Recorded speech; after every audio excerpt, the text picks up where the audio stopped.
Welcome to the Compassionate Newsroom, your gateway to transforming the heart and soul of journalism. I'm your host, Dr. Kortni Alston Lemon. I'm a former news director and television reporter turned happiness scholar. Now I train news leaders and journalists worldwide, teaching them how to cultivate workplace well-being and resilience with positive psychology. Each week, join me as I share evidence-based strategies and talk with some of the most inspiring people in the industry, including news leaders, journalists, trainers, and mental health experts. Together, we'll share actionable approaches to help you. Imagine a newsroom that not only cares about the story, but profoundly values the people behind them. A place where compassion is the competitive advantage. Don't just listen, become part of this transformative journey. Subscribe to and share the Compassionate Newsroom. Let's champion a more supportive, healthier, and happier newsroom culture, one episode at a time.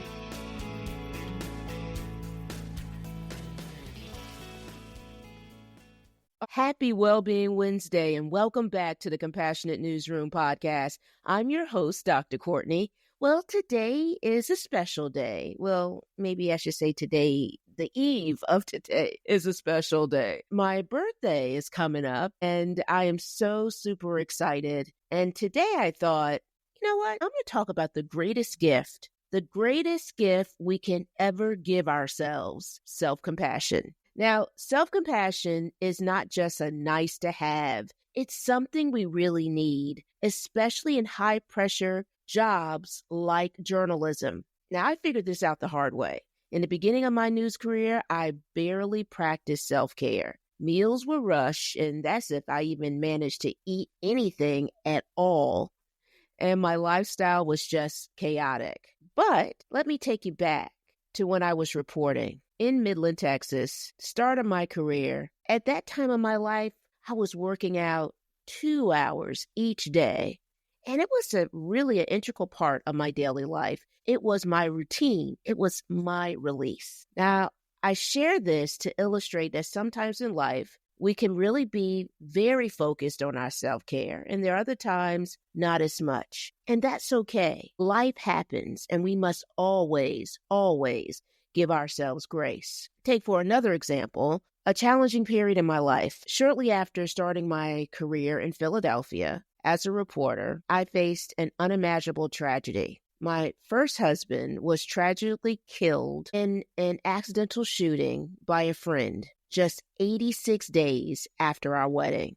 Now, at the same time, my mother was fighting a rare cancer. She was diagnosed just weeks before we got married. Now, she battled bravely for 17 years. And I cherish that even though I graduated with my PhD and she and my father were unable to go to my graduation because sadly she started to transition around that time. But I'm grateful for the fact that I had a chance to show her my degree. And I showed her my degree while she was on her deathbed. She never saw me take that degree to new heights as a happiness scholar. And nor did she witness seeing me marry again to an amazing man who is not only my husband, but he's also an incredible journalist and just an incredible human being. And that's my husband, Ken Lemon. Now, she didn't even have a chance to get to see me become a bonus mom to my wonderful son, Matt. These experiences are heartbreaking. And as they were, they taught me something.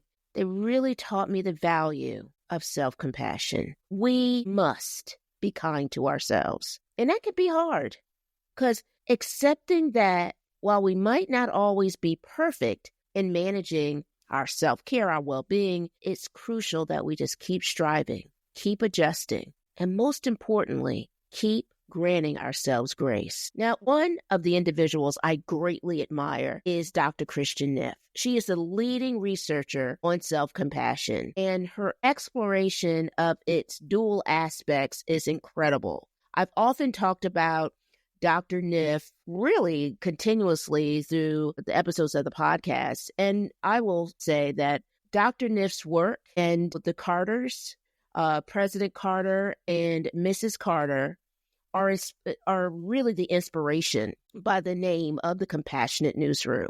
So outside of my work, for those who may not know, in terms of being a happiness scholar, I was appointed by former First Lady Mrs. Carter to serve on her advisory board, the Rosalind Carter Fellowships for Mental Health Journalism at the Carter Center. And that is an amazing honor. But one of the things I really valued and cherished was having an opportunity to learn even more about the incredible work they've done around the world, led by compassion.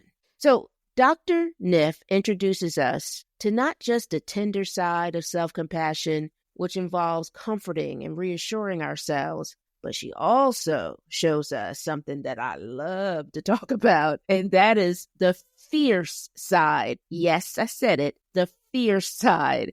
She teaches us that self-compassion can involve taking decisive steps, setting boundaries, and even fighting injustice. Now, according to Dr. Niff, the essential question of self-compassion, and I often share this in my training sessions with news leaders and journalists, but I often say, what do I need right now? Ask yourself that question. And this is all inspired by Dr. Niff.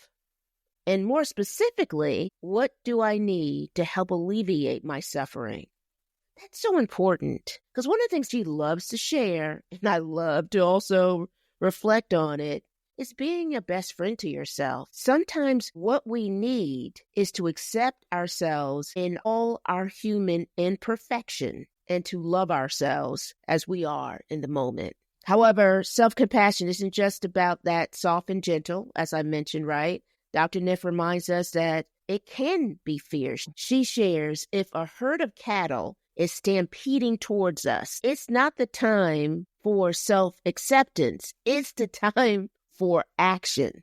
Fierce self-compassion involves protecting, providing for, and motivating ourselves. She explains that it can be like a mama bear who fiercely protects her cubs when threatened.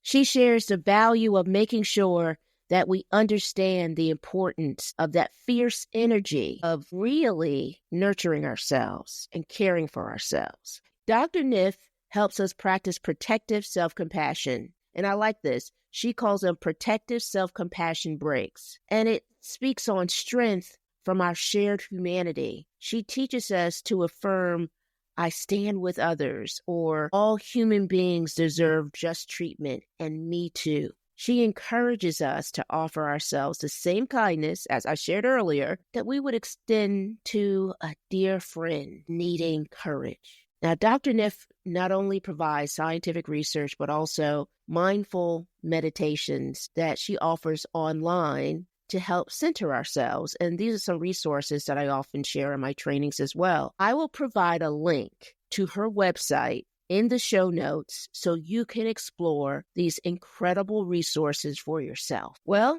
this was a short episode, and I want to hear from you in regards to that. I have been experimenting with some times. I really would love to hear your feedback. You can go to thecompassionatenewsroom.com and you can actually leave a voicemail. And in that voicemail, you can share your thoughts about the podcast and your thoughts about, do you like the interview segments? How do you feel about these small bites that can really help carry you along the way? Well, thank you so much for joining me today, helping me really celebrate my birthday. I hope it has inspired you to prioritize self-compassion. It is truly a gift you can give yourself every day.